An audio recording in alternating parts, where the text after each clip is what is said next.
Welcome to this short recorded lecture on the Lecture-08 material that we will be covering this next week in class in Math 5027. So Pew does something a little interesting. He defines the topology in terms of the open sets of M.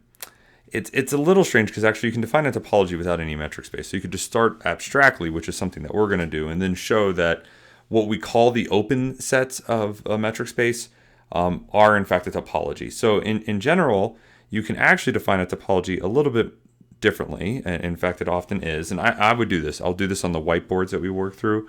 But I would say a collection of sets,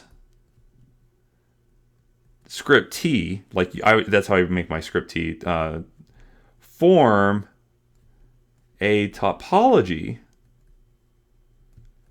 if, so this is what I'm defining, if A, T is closed under arbitrary unions, B, T is closed under finite intersections,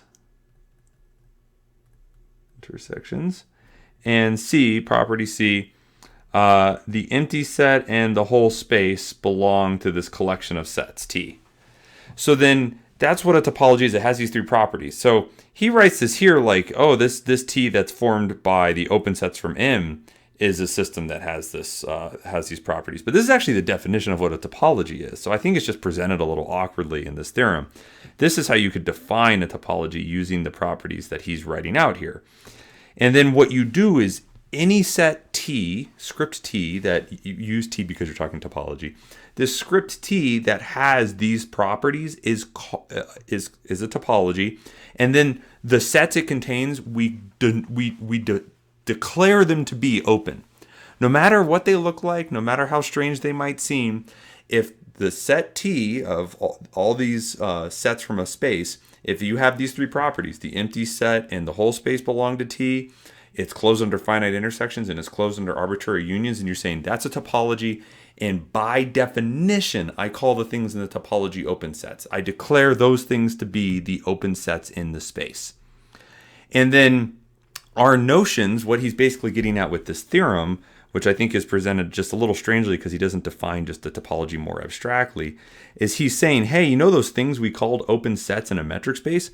It was a good idea that we called them open sets because it turns out that if you put them all together in this collection, this set of sets, this collection of open sets, that was actually a topology. And isn't that good? Because the things we call the individual sets that are in a topology, we call those open sets. So, okay, it's a little linguistically, strange at first when you're getting used to it, but you do get used to it. Now, this theorem and this corollary, there's parts of this that I've proven, or I've given details about how to prove it through previous lectures, so you can look through it and say, oh yeah, I see where Troy showed how to actually do some of these details here. So I leave that to you to try to find and try to fill these out, and I'll start to sketch out what the arguments are in a whiteboard for all of this, so that we can discuss that. That'll be like then Tuesday to kind of go over that. As far as some of the other things, there's some notation in here. Just so you're aware of what's going on in Pew, like he writes lim s, this is for limit points, but I have this comment in here that you should really read, like the S prime is a more common notation. And also his idea of defining the limit points of a set really trivializes what the notion of the closure of a set is because of his very permissive definition of what a limit point is. And then he uses this frickin' bizarre notation, M sub R of P, to denote a neighborhood. It's like, look, that's a ball, right? Use a ball. This is such better notation. Because what are you supposed to do? Like if it's a space X, you're going to write like X, R, P. That just looks ridiculous. Like again, this is a better and far more common notation. And again, I like Pew, but he makes some really odd notational choices and just a few weird definition choices. But again, it's a good book, but some of these things are just bizarre choices on his part.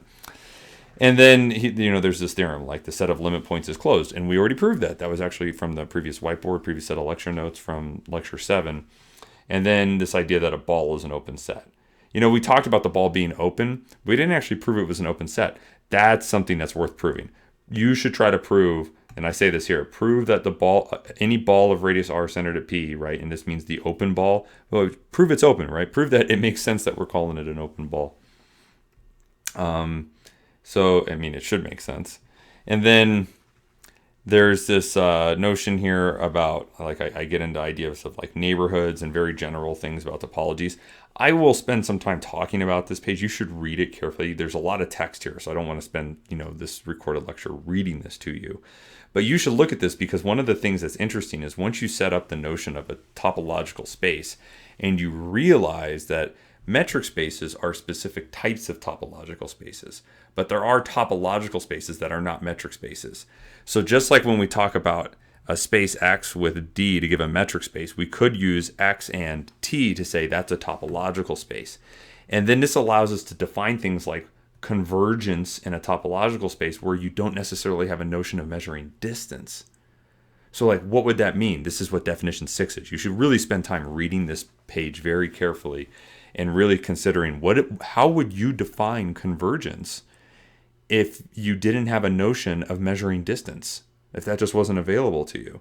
So that's provided here. There's also notions of continuity that we can define between topological spaces that we don't necessarily need metrics.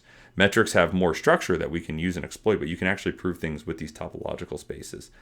And then there's something that's very useful here too to define that you should compare to definitions using balls, which is the idea of limit points and interior points and isolated points. That's what I'm getting at in this definition. So this is not from his book, by the way. He doesn't get too deep into the abstract notions of topologies.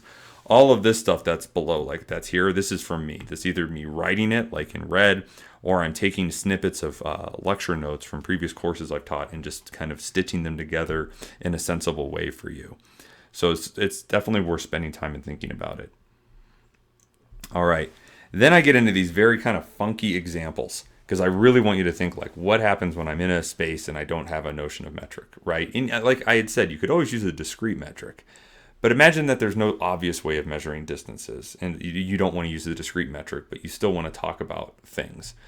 So here I get into this idea of, let X be apple, orange, and banana and use A, O, and B for short for apple, orange, and banana, right? So X is just a set of things. And I say, here's a topology. The empty set is in there, right? The empty set. And then also A, the singleton A, so an apple, and then the whole space. So one thing you should check is, check that all those three properties hold to say that this is actually a topology. I mean, you do see the empty set and the whole space, these two things. Those are both in T, so it satisfies that condition. And you should be able to kind of look at it and see, oh yeah, that's closed under any way I take unions, because it's arbitrary unions, and any finite intersections, which is easy to check because there's only three things to work with intersections here. So these are, as far as we're concerned, we're saying those are the open sets. What are not open sets? The singleton of an orange, right? So like that is not open, right? Not open. So for some reason, if you have just an apple, that's an open set.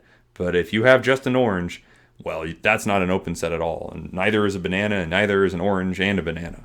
Like you just an apple, or you need an apple, an orange, and a banana, or nothing. Those are the open sets. So like I said, it's just we declare, as soon as we can verify that this collection of sets satisfies the properties we want, we declare that those things are open. So these are the open sets, and the closed sets are whatever the complements are of these. So I think you should be able to figure that out. What are the closed sets, right? But I wrote it here. Like I wrote out all the details, but you should think about it. And then I wrote, these in terms of different sets, like what is the interior, right? What is the interior of certain sets? And so in this case, I have a singleton that is its interior. So I wrote out all these answers, but you should verify them. See if you agree with all of these answers. And also, I could have made mistakes. I mean, there's a lot of different problems I wrote here. I ask about limit points of various sets. That's what I do down here, and I give my answers to it. And then I ask you, well, what changes if you change the topology? What if you had declared that the only open sets were the empty set and the whole space? What would have happened if you had said, an apple isn't enough to be an open set, it needed to be an apple and a banana? And what if you had said, well, no, an apple was an open set, and so is an apple and a banana, and so is an apple and an orange and banana, but I'll be, dead in the ground before I ever say that an apple and an orange is an open set. So I guess that's what this is. Okay. Just these are strange things, but it's just, live in the strangeness. I like this. When I teach this, the ideas of topologies in previous analysis classes, I always say, like, this is where the class starts to get a little weird because we can get some pretty strange results. So I have you kind of work with that, and then I do this other thing here where I take some like a closed, a half open, a union of a closed and the half open intervals, and then the reals. And I say, imagine I just take T here, and I say, that's it. I'm not imposing the metric, the usual metric, or anything. I'm just saying, imagine this was X and this was a collection of sets. Verify this forms a topology, and therefore these are open sets. Now, I'm not saying they're open sets with respect to the usual metric again. I'm saying as a collection T, if this collection satisfies the properties we say, then I say, guess what? I've got a collection of open sets. Verify that, and then answer this question. What are the closed sets? I didn't answer it here. You should try to figure that out. And then look at some interior points of various, of some of the sets that are in there, limit points, and what have you. See if you can satisfy the definitions. Go look on that page involving just topologies. You can't use balls here. I'm not imposing any, I'm not telling you what the metric is. Forget the idea that there is even a metric here. We're just going to live in the strangeness of the topological definitions of these points. So again, just read that. And then try to answer these questions.